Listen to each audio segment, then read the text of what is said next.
Buenos días, señora presidenta. Buenos días a todos los presentes. Heride Fernández, de Noticias del Movimiento Conciencia y colaboradora del programa radiofónico Iztaccíhuatl en el Sendero de la Luna, así como del canal de YouTube Animales con Derechos, uniendo causas, conectando derechos.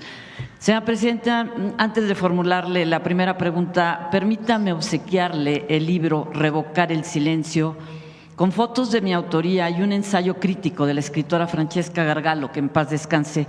Fue publicado en 2018 por la reconocida editorial Artes de México a través de su colección Luz Portátil. Por azares de los tiempos y del destino, resultó ser el primer libro de fotografías por los derechos de los animales en la historia fotográfica de México. Y no es sed de protagonismo ni pura promoción, como dicen algunos, porque a mí en lo personal esta lucha no me beneficia en nada. Este ensayo fotográfico vio la luz motivado por ideales cuando me puse también unos buenos zapatos y en el morral metí mi cámara y mi conciencia. ¿Me acepta el libro con una breve pero muy sentida dedicatoria, señora presidenta? Se lo dejo a… Sí, gracias. Si me lo permite, otra pregunta. Señora presidenta, México ya es un referente a nivel mundial de progreso moral al incluir a los animales en su Carta Magna. Ahora en breve corresponde al Congreso de la Unión expedir la Ley General en materia de bienestar, cuidado y protección animal que mandata nuestra Constitución. Gracias a sus instrucciones, en un ambiente humanista y de legalidad, el 31 de enero pasado se llevó a cabo una reunión con la Consejería Jurídica de la Presidencia, donde nos orientaron sobre los procedimientos para dar a conocer nuestro proyecto de ley general. De tal forma, el Movimiento Conciencia le ha entregado a la Semarnat desde el 6 de febrero información documentada a la cual se le incorporó recientemente la gestión del conocimiento con la intención de coadyuvar a construir una sociedad con base en normas de convivencia más justas y empáticas con nuestro entorno, sin discriminación de especie. Ciertamente este proyecto se ha ido enriqueciendo y fortaleciendo día con día con la colaboración de diversos colectivos, incluso con la participación internacional en lo que se refiere al derecho comparado. Así podríamos proseguir hasta el infinito, pero los plazos y términos legislativos por ahora nos marcan un límite. No obstante, hay zozobra, ya que todo parece indicar, como muchas veces sucede cuando un tema trasciende jurídica y culturalmente, que los oportunistas están en primera fila. Algunos legisladores proponen a diestra y siniestra leyes sin conocer el problema de fondo. Surgen más pseudoambientalistas y las lucrativas estructuras bien diseñadas no gubernamentales capitalizan el trabajo de la sociedad civil, la de a pie, la que sobrevive heroicamente a las tareas que se ha echado a cuestas, la que ha dejado parte de su vida y su patrimonio en pequeñas y grandes victorias, la que lucha por convicción. Por esto y por mucho más, entre distintos grupos civiles de protectores de animales existe un muy justificado temor de que en esta ley general no se vean reflejados sus esfuerzos de décadas, sino incluso que se plasme lo contrario. El riesgo de desviarse del objetivo fundamental, sospechan, es grande, ya que aseguran no han sido tomados en cuenta para los foros de análisis de la iniciativa de ley general. Señora presidenta, por causas análogas a lo anterior expuesto, el Movimiento Conciencia le confió al entonces presidente Andrés Manuel López Obrador su propuesta de ley contra la crueldad animal, que consistía en incluir a los animales en nuestra Carta Magna. Ahora, con la misma confianza, le piden a usted que reciba su proyecto de ley general en materia de bienestar, cuidado y protección animal. Dicen que solo en sus manos tendrán la certeza de que dicho proyecto podrá ser debidamente recuperado y revisado para su consideración y canalizado a las instancias correspondientes. La pregunta, señora presidenta, es: ¿le puedo dejar el proyecto de ley general en materia de bienestar, cuidado y protección animal del Movimiento Conciencia? Estas páginas contienen décadas de lucha y un montón de ideales y de sueños, conscientes justamente de que los sueños no se cumplen, se trabajan. Sí, claro que sí. ¿Sí le puedo dejar? Sí, le decimos a Ernestina, que es quien lleva pues el seguimiento, la coordinación de las distintas leyes, que lo revise, lo empiece a analizar junto con ustedes para poderse presentar para la ley general. Gracias, que no quede en el cajón. Claro que sí. Muchas gracias. Gracias.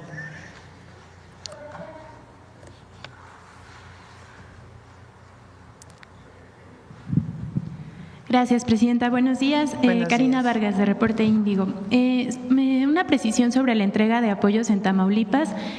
Son 12,316 las viviendas censadas, pero ¿ese es el mismo número de apoyos que se van a entregar, el mismo número de apoyos económicos? Son 8,000 pesos para limpieza, que muchas de ellas ya hicieron su limpieza, pero pues es como un resarcimiento de lo que gastaron. Y la otra son todos los enseres que estamos entregando. Ahí estuve pues hace, yo creo que 2, 3 semanas e informamos eso a la población y quedaron satisfechos. Sí. ¿El presupuesto para los enseres será del gobierno federal o de Sí, del gobierno federal.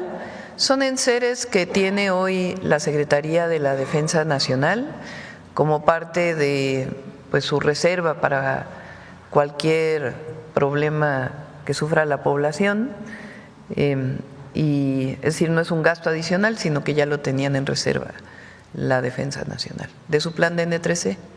Gracias, presidenta. Y en una primera pregunta, sobre la carta que envió la secretaria de Agricultura de Estados Unidos por el tema del gusano barrenador, saber qué le compartió el secretario Julio Verdeguer sobre la respuesta que le dio. Él anunció que ya respondió a esta carta, pero saber qué contiene esa carta y si usted tiene… Explica todo lo que se está haciendo, porque hay solicitudes que no corresponden. Entonces, la Secretaría de Agricultura y Desarrollo Rural ha estado trabajando desde el primer momento que salió esta enfermedad, esta plaga. No sé cómo se llama exactamente, a lo mejor ahorita a ver cómo se le llama exactamente. Y se tienen muchos sistemas de control que ya existían en México, pero que ahora estamos reforzando, desde la frontera sur para evitar la propagación y en todo el país. Entonces, pues se está explicando todo lo que se está haciendo y había habido un primer cierre, se resolvió, ya estaba entrando el ganado y ahora pues esta situación en donde pues están diciendo que si no se cumplen una serie de requisitos van a volver a cerrar. Fue un poco lo que dije ayer y es importante. En Estados Unidos el próximo año, en noviembre, vienen elecciones de varios estados de la República para sus gubernaturas. Entonces lo que hemos estado diciendo es que no puede usarse México como piñata, como parte de su campaña en forma negativa. Con estos números deberían de hacer campañas positivas a favor de México, de los latinos, de los mexicanos, para que vieran que van a tener mucho más resonancia política en estos estados. Entonces, hay cosas que tienen razón de colaboración, de coordinación y otras que consideramos que son excesos. Pero lo importante pues es atender esta situación del gusano barrenador en el ganado. Gracias, presidenta. Que lo estamos haciendo. Gracias. Y sobre la asistencia de la secretaria de Gobernación, Rosa Isela Rodríguez, al funeral del Papa Francisco, ¿le comentó algo? Apenas va a regresar en unas horas, está por regresar, llega aquí en la tarde-noche y ya pues nos platicará cómo le fue y mañana pues ya podemos platicarles con más detalle. Okay. Ha habido algunos comentarios y críticas sobre que no acudió usted personalmente al funeral. ¿Qué respondería a estas? Bueno, estuvimos muy bien representados por Rosa Isela y así estuvo bien. Muy bien. Y siempre nuestro cariño, reconocimiento y alegado y a la vida del Papa Francisco, un Papa humanista que siempre optó por los pobres y que deja un gran legado al mundo entero, a los católicos y a los no católicos. Y sobre todo porque en México aún hay una gran representación de esta iglesia. Sí. Muy bien. Presidenta, saber si tiene algún reporte sobre el caso del menor Eric Leonardo Terán, de quien se dio a conocer que falleció tras asistir a una excursión de la Academia Militarizada Olin Cuauhtémoc. Padres de familia denunciaron que hay reportes de que el menor habría sido maltratado durante ese viaje.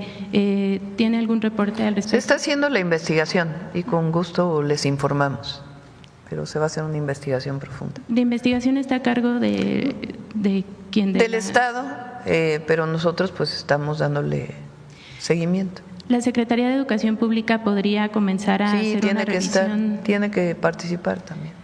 Sobre todo pues para regularizar este tipo de prácticas que puedan cometerse en centros que tienen… Primero investigar qué fue lo que pasó y también pues regular una situación así, porque pues no puede haber violencia contra las niñas y los niños. Sí, y en estos centros que operan, bueno, bajo el modelo militar. Y finalmente, Presidenta, saber si tiene algún reporte actualizado sobre el caso del Festival Ac Ceremonia. Nos comentó en un primer momento que la Secretaría de Gobernación se reuniría con las familias de los fotoperiodistas. ¿Cuál fue el resultado de estos encuentros? Se está avanzando junto con el Gobierno de la Ciudad de México y la propia Fiscalía de la Ciudad de México. Se está apoyando a los familiares. Y también, como lo mencioné, estamos en la revisión de la concesión. Edna Vega nos está ayudando, la secretaria de Sedatu, y le voy a pedir que venga para que pueda informar el día que informe Vivienda, que informe la condición en la que se dio esta concesión, quién tiene esta concesión, amparos que tienen y recursos de revisión, y qué estamos haciendo para poder retirar esta concesión del Parque Bicentenario, que además es mejor que se opere por parte del Gobierno de la República. Y justo este caso, Presidenta, abrió pues la precariedad en la que laboran varios jóvenes en el país, ¿no? En este caso, Berenice y Miguel pues no tenían ni siquiera, o con lo que se ha dado a conocer, pues una paga por esta labor que hacían, sino más bien como muchos jóvenes… Sí, la industria del espectáculo, por llamarle así, pues tiene que cumplir con las leyes laborales. Entonces, aunque sean trabajadores, trabajadoras temporales, pues tienen que tener su seguro social, tienen que tener su pago adecuado. Entonces, Mara también va a estar revisando esta situación. Sí, más bien, bueno, ellos iban por parte de un medio de comunicación, pero pues sí, esta precarización también existe. Sí. ¿Se va a revisar esta situación? Trabajando con las familias. Okay. ¿Podría haber una fecha de cuándo podría darse esta información por parte de la Secretaría de Trabajo? Sí, vamos a invitar a Secretaría del Trabajo, a Edna y a Secretaría de Gobernación para que podamos dar información. Gracias, Presidenta. ¿Qué tal? Muy buenos días a todos y a todas. Juan Hernández de Diario Basta, Tabasco Hoy, Campeche Hoy y Quintana Roo Hoy de Grupo Cantón. Bueno, a propósito de esta cifra que acaba de dar de que los mexicanos serían la 10ª potencia económica, ¿qué le llega a la mente al saber la importancia de lo que es la comunidad mexicana en Estados Unidos? Sobre todo también ayer que usted mencionaba que pues México no es piñata de nadie, ¿no? O sea, realmente la importancia que tienen los mexicanos ahí en Estados Unidos. Las y los migrantes en Estados Unidos, mexicanos, pues han estado ahí por varias generaciones. Es más, cuando nos quitaron la mitad del territorio ya vivían ahí, o más de la mitad del territorio.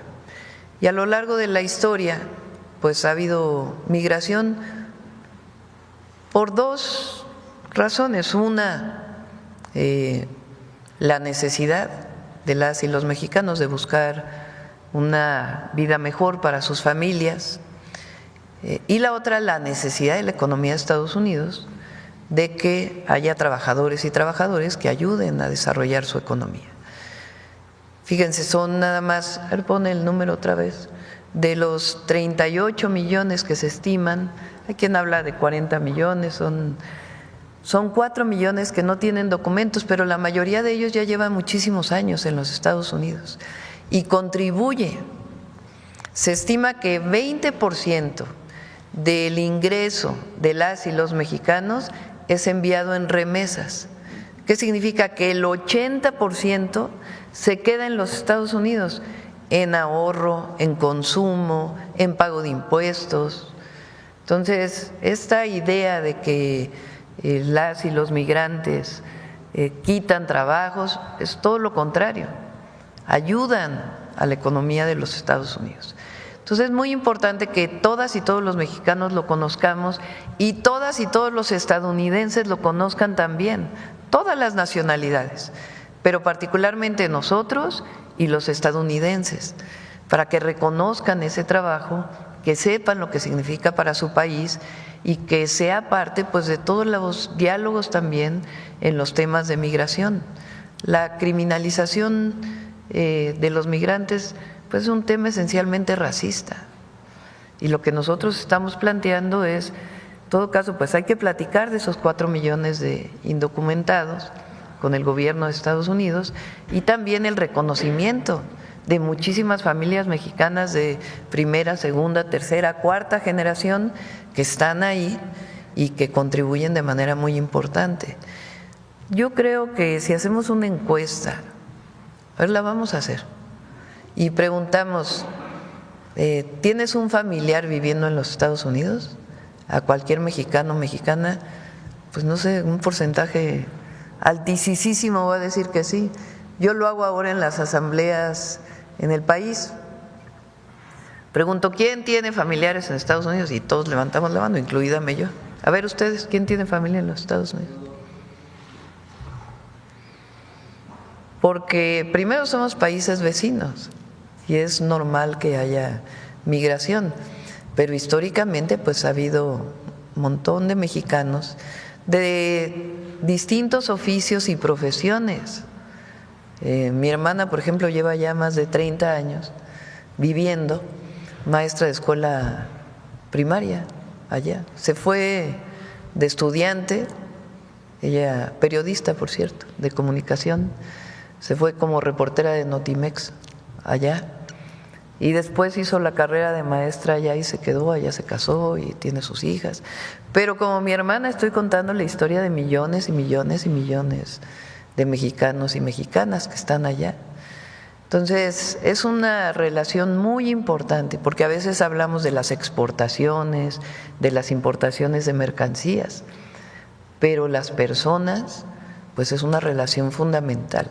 Y tiene que haber un reconocimiento de lo que contribuyen a la economía de los Estados Unidos. Por eso es importante mencionarlo aquí, porque nos da datos, nos da información para que todas y todos tengamos esos datos y podamos platicar, debatir, ponerlos públicamente para que todas y todos sepamos la importancia de nuestros hermanos migrantes en Estados Unidos. Aquí nada más se está mencionando lo que es la aportación económica, pero falta también lo esencial, la aportación cultural, la aportación incluso de valores. Se está hablando de la aportación de muchísimas y el sincretismo cultural que ha habido en muchísimos lugares de los Estados Unidos, particularmente en el sur. California pues es uno de ellos, pero no solamente. Bueno, sur y norte, porque en el norte de California pues hay también una historia muy grande de los mexicanos, pero en prácticamente todos los estados de la Unión Americana hay mexicanas y mexicanos de diversas generaciones. Sí, es una buena idea conocer, en un próximo estudio, conocer precisamente esas aportaciones que hacen el pueblo mexicano a lo que es el pueblo de Estados Unidos. Sí, por supuesto. Bueno, esa sería la primera pregunta. Segunda, entrando, a otro tema. Recientemente el expresidente Ernesto Zedillo pues aseguró que en México se murió la democracia y que se está convirtiendo en un estado policial. Esto lo dijo en una entrevista en la revista Nexos, a la par que consideró como cuestionable, y lo pongo entre comillas, la elección judicial que se realizará el próximo 1 de junio, en donde se elegirán a jueces y magistrados. Él dijo que la llamada reforma al Poder Judicial, así como la elección de jueces y ministros, considero que están tratando de destruir al Poder Judicial. Conocer su opinión referente a lo que está diciendo el expresidente, que pues realmente no sé si podemos calificarlo, cómo tiene la cara de poder hablar de este tema cuando él fue uno de los que pues prácticamente a la mala hizo un cambio en el Poder Judicial. Pero conocer su opinión referente a estas declaraciones. Hay varios temas, qué bueno que lo preguntas, hay varios temas muy interesantes en esto. Lo primero es que nuestros adversarios políticos, dirigentes de partidos de oposición, digo dirigentes porque ahora que estuve cuando llegué a Cancún, fuimos en vuelo de aquí a Cancún el viernes, una señora me paró y me dijo, oiga, yo no voté por usted, pero estoy muy contenta con el gobierno que está haciendo. Entonces hay mucha gente que a lo mejor se identifica con otro partido político y que reconoce al gobierno de México. Por eso digo los dirigentes del PRIAN, para ser muy claros. Intelectuales que estuvieron vinculados durante años al poder, que no pueden entender cómo es posible que ya no les hagamos caso, o que el pueblo de México no les haga caso porque estuvieron como consentidos con mucho dinero durante muchos años, comentócratas de los medios. Ahora la cantaleta que traen es que somos un gobierno autoritario. Esa es la nueva, bueno, ya lo traen desde hace rato. Entonces, letras libres, nexos, traen autoritarismo, se acabó la democracia en México. Esa es su nueva narrativa. Como ya nadie les cree, ya tienen muy poca, entonces ahora andan buscando nuevos voceros. Bueno, se van a buscar a Zedillo como vocero, expresidente de México. Vamos a hablar del sexenio de Zedillo. ¿Por qué no hablamos, hablando de democracia, de las masacres de Acteal, del Charco, del Bosque, de Aguas Blancas? Porque nosotros no reprimimos. Vamos a hablar de democracia. ¿Por qué no hablamos del FOBAPROA? Porque también es autoritarismo rescatar a unos cuantos, hacer deudas privadas como deudas públicas y dejar en el desamparo a millones de deudores en nuestro país, con una deuda que seguimos pagando las y los mexicanos. ¿Por qué no hablamos de la privatización de los ferrocarriles? Porque eso también es autoritarismo. ¿O a quién le consultó cuando privatizó los ferrocarriles? ¿A poco hizo una consulta pública para saber si los privatizaba o no? Y después acabó con los ferrocarriles de pasajeros y después se fue a trabajar a una de las empresas que fueron beneficiadas de la privatización. ¿O qué, eso no es autoritarismo? ¿O por qué no hablamos de la desaparición de la Corte y la decisión a modo de una nueva Corte impuesta por él? Porque él propuso a cada ministro y ministra de la Corte, ministros, porque eran hombres, de aquella época. ¿O por qué no hablamos del Consejo de la Judicatura, que estaba dirigido por la misma persona, presidenta de la Corte? ¿O que eso no es autoritarismo? ¿O por qué no hablamos de lo que dice la Bastida? De que él entregó al PAN a petición del gobierno de Estados Unidos el gobierno de México. ¿O que eso no es autoritarismo? ¿Eso no es entreguismo?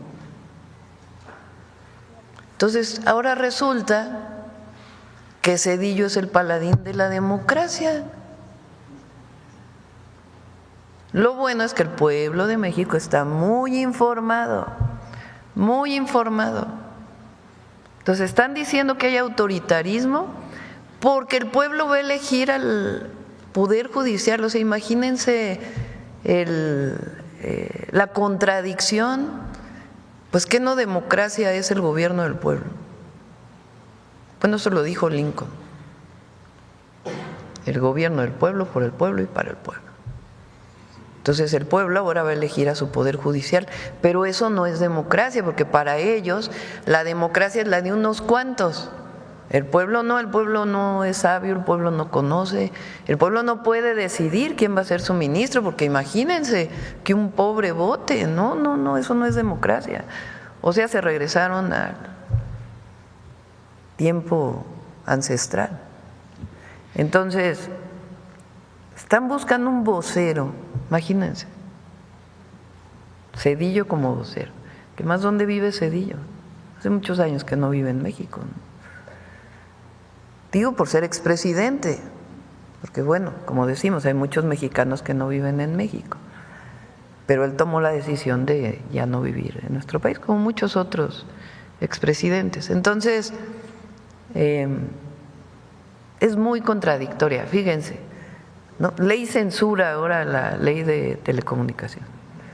Bueno, se basan en un artículo que ya dije que si no es la intención censurar las plataformas, ni mucho menos, que si se malentiende ese artículo que se quite, que no hay ningún problema. Pero siguen, pero es que quieren censurar las plataformas, quieren censurarlas.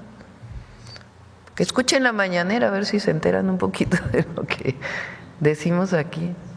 Entonces, nosotros, nuestro movimiento, nuestra historia está marcada por la lucha por la democracia. Esa es nuestra historia, no es la historia de ellos. Ellos validaron el fraude de Salinas de Gortari, ellos validaron el fraude de Calderón. Estos comentócratas, estos expresidentes, estos intelectuales, PRIAN, ellos validaron actuar contra el pueblo de México en el fraude del 88, en el fraude del 2006, validaron la compra masiva de votos del 2012. Ellos nunca han estado a favor de la democracia. Si ellos participan cerca del gobierno, entonces es democrático. Pero a ellos no les importa el pueblo. Nosotros surgimos luchando por la democracia, en las universidades, en los sindicatos, la democracia electoral, que no hubiera fraudes. 2 veces cometieron fraude contra el presidente López Obrador, hasta la tercera que pudo ser reconocido el triunfo porque fue abrumador. 500 militantes de hace tiempo asesinados por luchar por la democracia, mucha gente asesinada por luchar por la democracia. Pero ahora resulta que Zedillo es el vocero de la democracia. No. Cuando usted hace precisamente este recuento de todo lo que conllevó el periodo neoliberal, no solamente con Zedillo, sino también con Vicente Fox, con Enrique Peña Nieto, con Felipe Calderón Hinojosa, ¿qué le llega a la mente de estas declaraciones? ¿Es cinismo? ¿Es que no tienen voceros ya con credibilidad. A ver, habla un Marco Cortés, habla un Anaya, habla un Alito de democracia, habla un Aguilar Camín, habla un Krause, habla un… Entonces, ellos hablan de democracia. Está bien que hablen de democracia, hay libre expresión, hay libre manifestación de ideas, y qué bueno que se dé este debate, qué bueno. Buenísimo. Y adelante, que sigan escribiendo, que sigan hablando, que participen en los medios de comunicación. A nadie le queremos coartar la libertad de expresión, eso es democracia también. Pero ahora andan buscando voceros por otro lado porque ya no tienen credibilidad. Entonces, ¿creen que Zedillo es un buen vocero? No, pues, imagínense. Entonces, el pueblo está muy consciente y nosotros tenemos claro lo que es la democracia. La democracia es el poder del pueblo. Perfecto, bien. Y finalmente, Presidenta, nos gustaría conocer su opinión sobre la detención de los líderes indígenas y autoridades ancestrales de sus comunidades en Guatemala, Luis Pacheco y Héctor Chacín, acusados de terrorismo y asociación ilícita por su lucha en la elección presidencial de ese país. Sí, es una pena esta detención. Son 2 dirigentes indígenas que apoyaron al presidente Arévalo, sus movimientos. Y la Fiscalía de Guatemala los detuvo. Les voy a leer una declaración reciente del presidente Arévalo. Las poderosas fuerzas de crimen y corrupción en Guatemala siguen atacando a las fuerzas democráticas en la sociedad y en el gobierno, esta vez criminalizando a los pueblos indígenas por su decidida defensa de la democracia en 2023, siempre tratando de debilitar al Poder Ejecutivo. Nuestra solidaridad con estos dirigentes indígenas y también con el presidente Arévalo.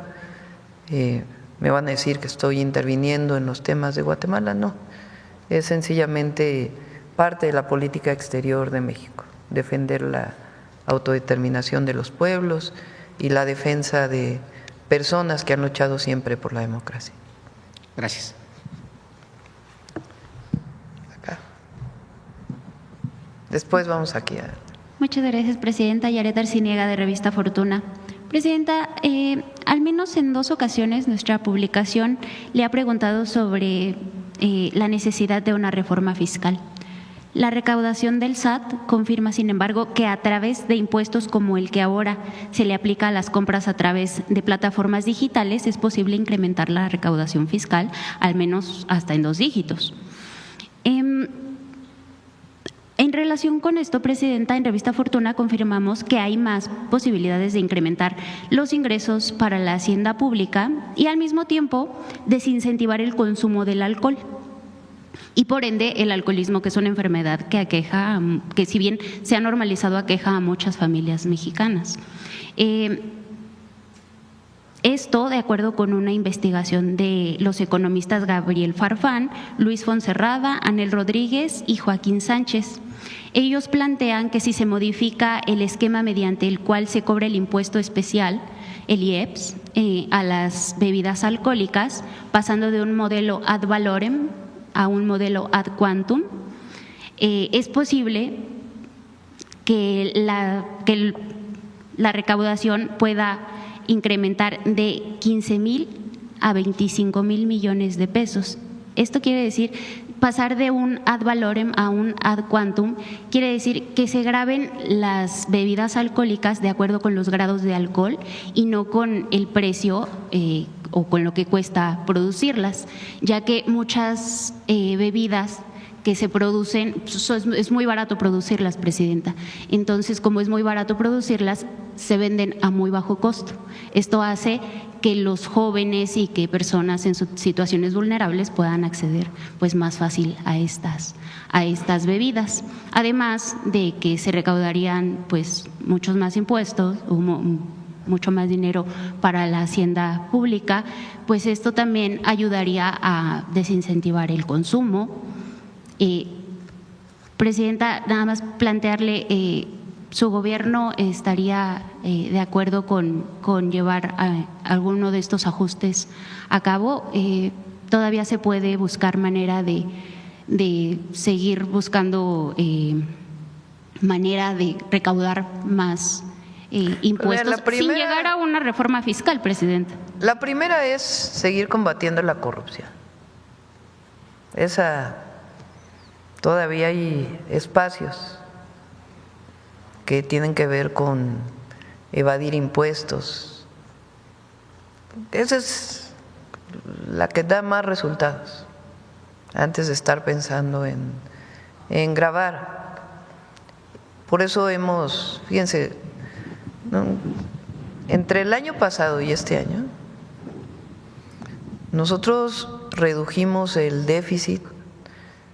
El año pasado, al cierre del 2024, el presidente López Obrador tomó la decisión de cerrar todas las obras que tenía y eso generó un déficit de ese año, 2024. Déficit quiere decir que hubo un poquito más de deuda.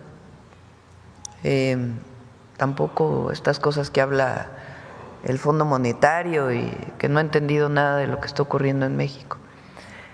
Entonces nosotros para iniciar el año decidimos disminuirlo. ¿En cuánto lo disminuimos? Pues en 2 puntos del PIB.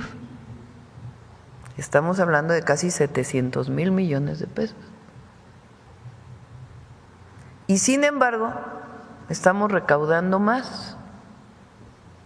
Y no hemos parado ni los programas de bienestar, es más, hay nuevos programas de bienestar, ni las obras públicas. ¿Cómo es que estamos recaudando más? Yo dije que había 2 áreas donde todavía había mucha oportunidad. Una, la simplificación del SAT, que todavía seguimos trabajando en ella, Y la otra, aduanas. En aduanas ya va casi más de 100,000 millones de pesos de recaudación adicional por varias acciones que se han tomado para evitar evasión fiscal. Entonces, lo primero es eso antes de pensar en subir impuestos. De todas maneras, pues esto que planteas vale la pena revisarlo. Sí, porque no se agregaría una tasa, no se impondría una tasa adicional. Sino se haría de manera distinta. Ajá, se revisa. Solo se cambiaría el sistema por el cual, cómo se graban, y esto pues también ayudaría a que los jóvenes y que las personas que menos tienen, más pobres, que están en situaciones vulnerables, pues no puedan acceder a este tipo de bebidas que son de muy mala calidad, que tienen muchos grados de alcohol y que… Bueno, esa es otra cosa, ¿eh? O sea, la calidad de las bebidas pues tiene que revisarse siempre por las autoridades sanitarias, pero revisamos la propuesta que haces. Muchas gracias, Presidenta. Como segunda pregunta, respecto al PIB, ¿será el 30 de abril cuando el INEGI dé a conocer la estimación? A ver, pon la primera plana del financiero. ¿Será el 30 de abril, Presidenta, cuando el INEGI dé a conocer la estimación oportuna para el primer trimestre? Será un primer trimestre bajo el enrarecido ambiente en el comercio con Estados Unidos. Para febrero se logró un crecimiento inesperado superior al 1%, Presidenta, gracias a que consumidores y empresarios pues adelantaron compras e inventarios. Presidenta, ¿salvamos ya la recesión? Por cierto, el sector primario, la producción agrícola creció 8% a febrero. ¿Qué está cambiando para la economía en el campo, Presidenta? ¿Más fertilizantes, más seguridad? Mire,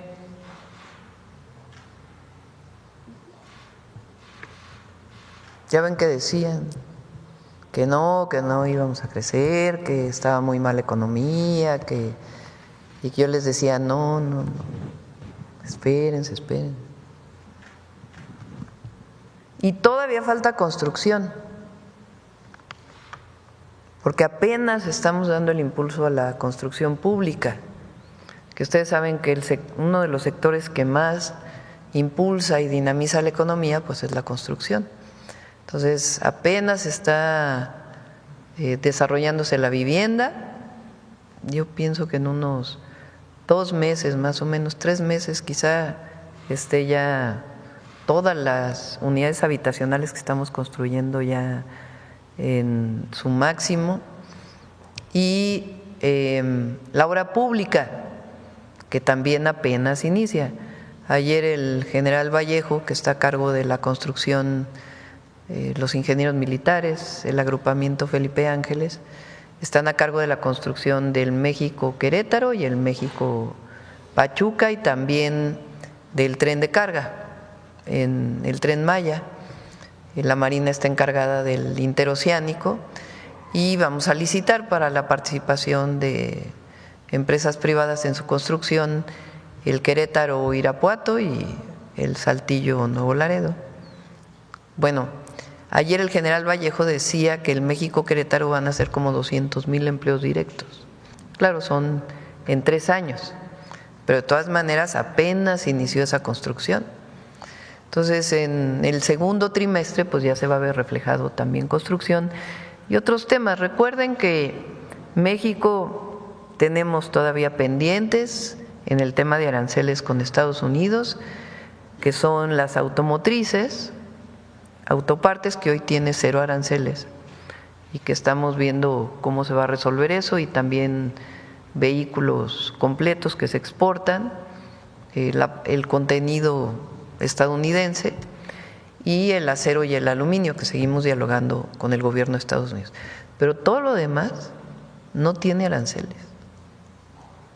Todo lo demás se mantiene el tratado comercial con Estados Unidos. Si se exporta a través del tratado, son 0 aranceles. Entonces, eso significa muchísimas empresas de exportación en México que siguen exportando sin aranceles, aparte de la ventaja competitiva de estar cerca de los Estados Unidos. Ahora, lo que queremos con el Plan México es que no solo tengamos una economía de exportación, porque estamos importando también muchísimo, sino que fortalezcamos la producción nacional para el mercado interno. Y eso es lo que estamos haciendo con el Plan México. Para el sector agrícola, Presidenta, creció 8%.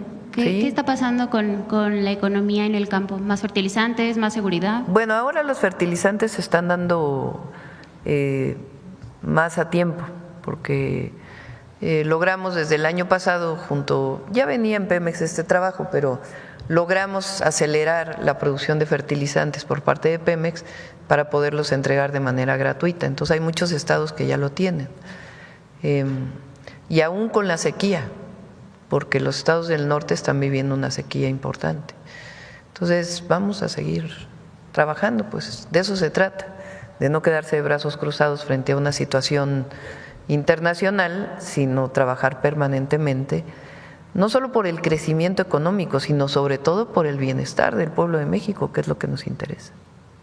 Presidenta, ya por último, en Revista Fortuna se hizo una revisión de las devoluciones de saldos a favor de los contribuyentes.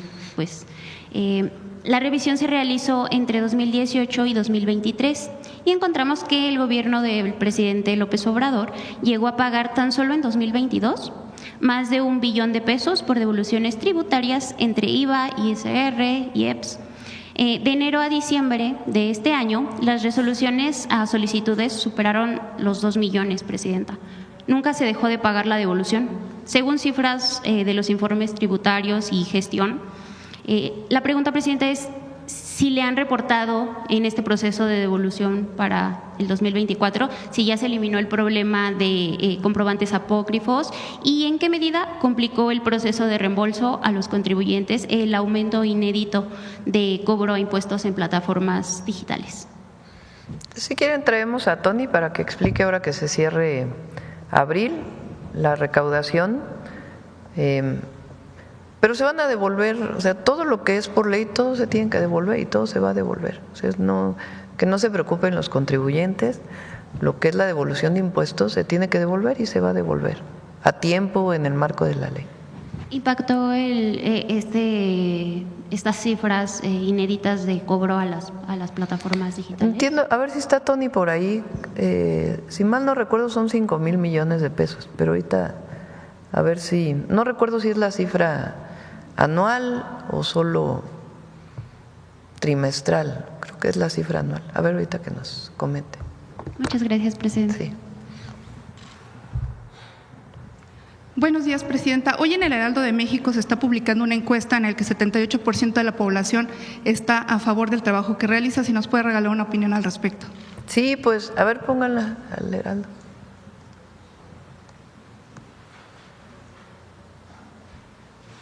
Aquí, como decía nuestra compañera, lo importante es la tendencia.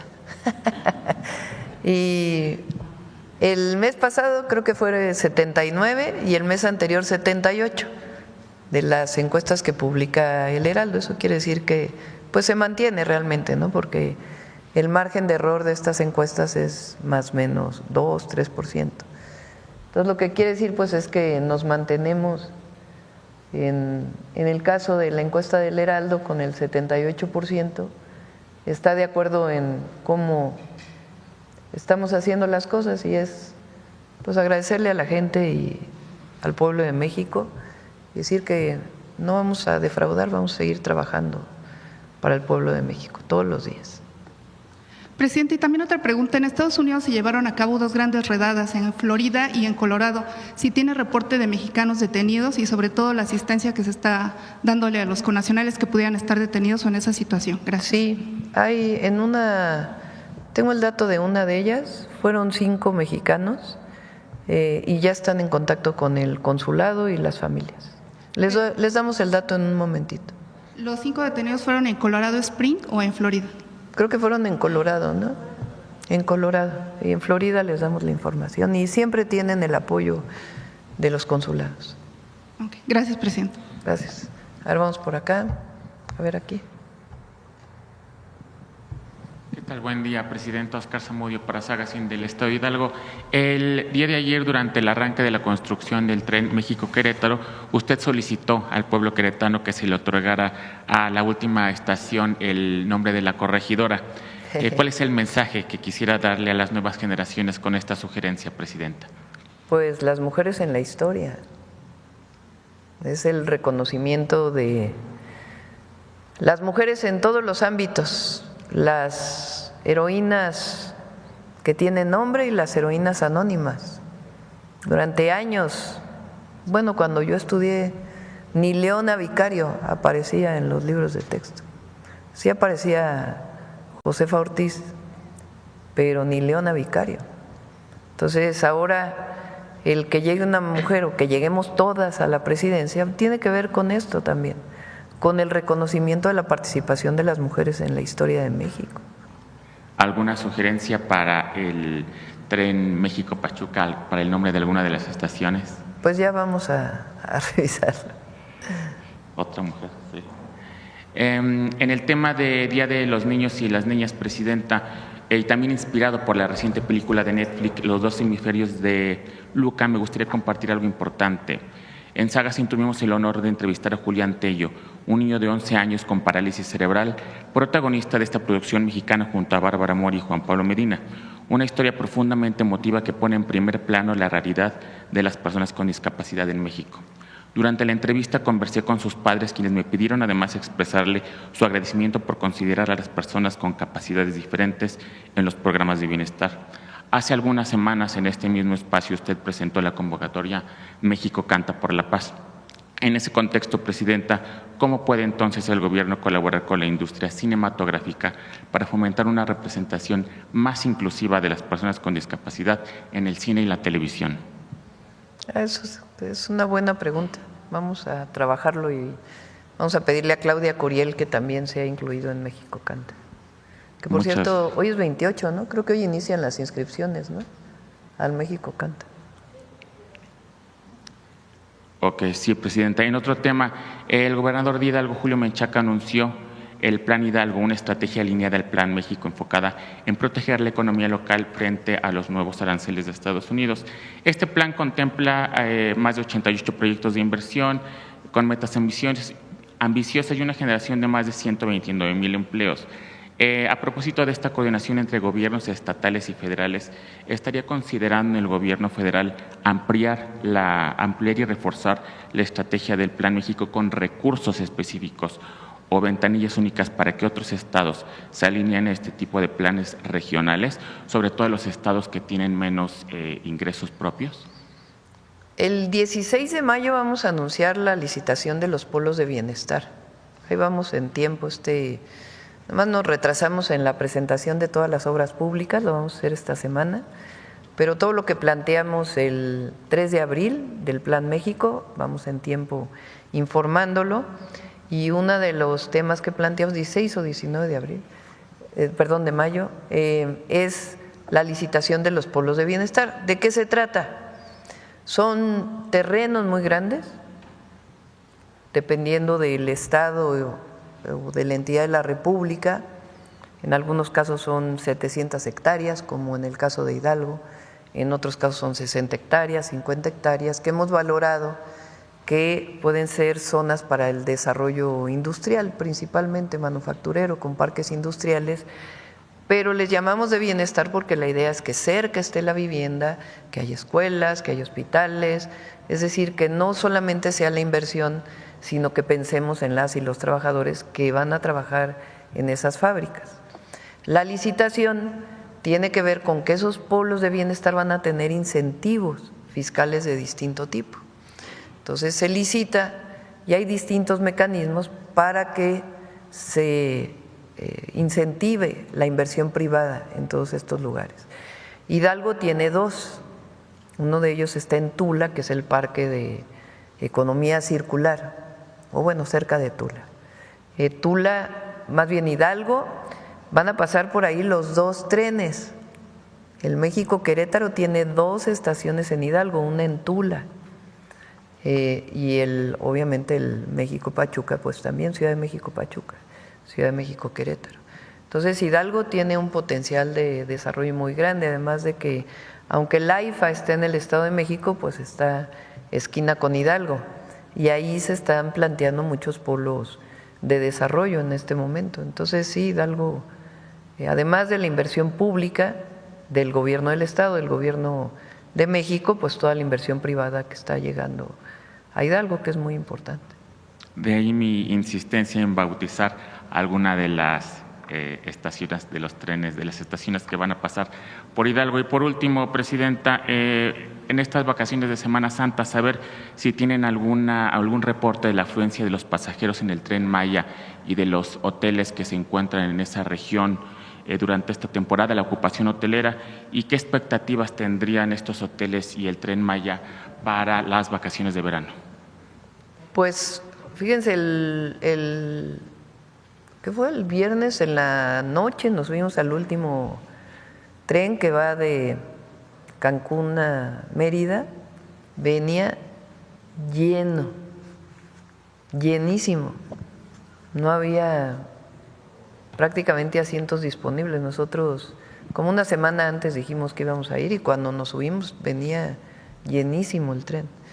Y le pedimos a la Sedena, a la Defensa, que nos dé toda la información, pero van más de 1 millón de usuarios en el tren. Terminando mayo van a estar listos todos los centros de atención a visitantes, prácticamente todos, va a quedar uno por ahí pendiente, que pues vinculan al Tren Maya con los centros arqueológicos, con los sitios arqueológicos mayas. Entonces va creciendo muchísimo y el Quintana Roo en particular pues es el destino de preferencia. Es impresionante lo que llega a Quintana Roo. Muchas gracias, presidente. Gracias. Gracias, buen día, Presidenta. Daniela Caballero, de Poder México. Desde nuestra plataforma, pues hemos dado seguimiento a cómo distintas figuras del ámbito social, deportivo, empresarial y cultural han contribuido a proyectar a México a nivel internacional y también en el desarrollo interno del país. Por ejemplo, Altagracia Gómez en el sector empresarial, usted misma pues ha destacado su labor en todo este proceso de transformación nacional. En ese sentido, Presidenta, ¿cómo considera que pueden aportar los otros sectores y sus representantes, por mencionar algunos, Viridiana Álvarez, Canelo Álvarez en el deporte o Alejandro Fernández en la música, en la construcción de un mejor país? Y además, Presidenta, ¿podría compartirnos también algunos nombres que bajo su criterio, digamos, de estos liderazgos en estos sectores ya estén desempeñando un papel relevante en el proceso de transformación nacional? Todas y todos los mexicanos representan a México en todo el mundo y particularmente pueden tener un vínculo con el movimiento de transformación o no, pero ponen en alto el nombre de México. Todos los cineastas que han ganado Óscares a lo mejor no están muy de acuerdo con nosotros, pero son mexicanos que han hecho pues que ponen en alto el nombre de nuestro país, deportistas, cantantes. Entonces, pues siempre hay que estar agradecidos. Recientemente Salma Hayek hizo un video, ahora lo recordé, de la importancia de los latinos en Estados Unidos. Entonces, a ver si hoy ya es tarde, pero lo ponemos otro día. Sí, lo ponemos en otra ocasión, lo pueden buscar ustedes y aquí lo ponemos. Y es muy importante eso, porque México es un gran país. Lo que pasa es que durante años los presidentes que nos gobernaron no lo creían. Ese es el problema. ¿Ustedes creen que Zedillo pensaba que México era grande? No, ellos tenían su visión en otro lado, particularmente en el norte, y Estados Unidos es un gran país, pero México, la historia de México no tiene, es reconocida internacionalmente. Decía Lula, ahora que lo vi en la CELAC, un secretario que iba con él, digo, es que en México, cuando fuimos a México por primera vez, tienen Avenida Los Insurgentes, Monumento a la Revolución, la Independencia. Y en Brasil no, porque su historia es distinta, es más bien de consensos, de acuerdos, y nosotros son grandes transformaciones profundas. No porque uno quiera que haya transformaciones violentas, nosotros estamos a favor de las transformaciones pacíficas. Pero México tiene una historia ancestral. Ahora que estuvimos en los sitios arqueológicos mayas, es que es algo extraordinario. Los mayas medían el tiempo de 20 en 20 y tenían sus números, su numeración era de 20 en 20. Con el cero, de las pocas culturas que usaban el cero. Los romanos no tienen cero. Los números romanos, a ver, escriban un número romano. Sumen con números romanos. No, pues dificilísimo. Acá no. Los mayas tenían su matemática y el conocimiento de los astros de una manera extraordinaria. Y eso es un orgullo que nosotros tenemos y ese lo sienten todos. Hay algunos que no, ¿verdad? Que no les interesa eso. Pero hoy México es muy fuerte por eso, porque lo he dicho varias veces, el presidente López Obrador tiene en su libro Gracias una parte, un capítulo muy bonito de la historia de México que se llama El humanismo mexicano. Y ahí dice que cuando viene la invasión francesa y Juárez pone en su carreta, que por cierto el libro de la lejanía del tesoro de Taibo también es una maravilla porque habla de eso. Juárez supuestamente tiene un tesoro en una carreta. ¿Qué era ese tesoro? Los documentos de la República. Y sale fuera de la Ciudad de México cuando viene la invasión francesa y va cargando con los documentos de la República. Y dice el presidente López Obrador y ahí en esa carreta iba la dignidad de México.